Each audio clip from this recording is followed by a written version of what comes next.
The 47th annual March for Life, the largest rally for the unborn in the United States, took place today in the nation's capital. And for the first time ever, the President of the United States attended the event, as did tens of thousands of others fighting for the unborn.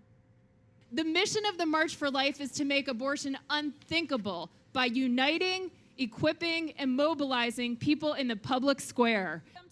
March for Life President Jeannie Mancini sang the theme this year, "Life empowers, pro-life is pro-woman." She also quoted Mother Teresa, who said that 3/4 of the victims in abortion are women, half of the babies, and all of the mothers. President Trump said mothers are heroes and that every child is precious and sacred gift from God. Those were a few of his remarks from a historic speech today. White House correspondent Mark Irons reports. Mark? Tracy, in conjunction with President Trump's speech today at the March for Life, his 2020 campaign launched a new initiative mobilizing support for his reelection, and it's all focused on the president's pro-life position, something he spoke about today like no president has before.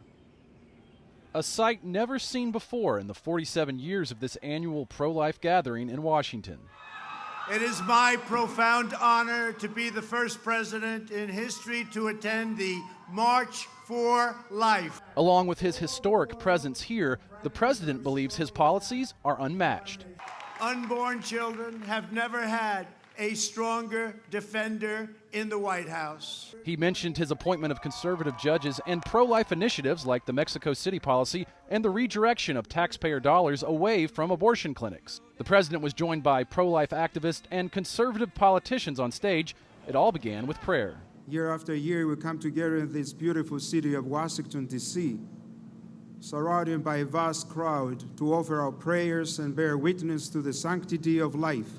Addressing a crowd dominated by youthfulness. Young people are the heart of the March for Life, and it's your generation that is making America the pro-family, pro-life nation. The president saved criticism for his political opponents and their policies. Nearly every top Democrat in Congress now supports taxpayer-funded abortion all the way up until the moment of birth. But Louisiana State Representative Katrina Jackson, a Democrat, stood here for life. It's so important to let people know everywhere that the fight for life doesn't have a partisan stance to it, but that we love babies. Today, the Trump administration Department of Health and Human Services issued a notice of violation against California. In breach of a federal law known as the Weldon Amendment, the state is forcing every health insurance provider to cover elective abortion. Every life brings love into this world. Every child brings joy to a family.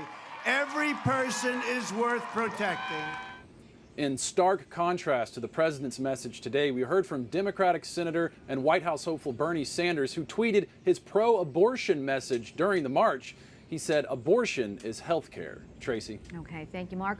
White House correspondent Mark Irons. Thanks again, Mark.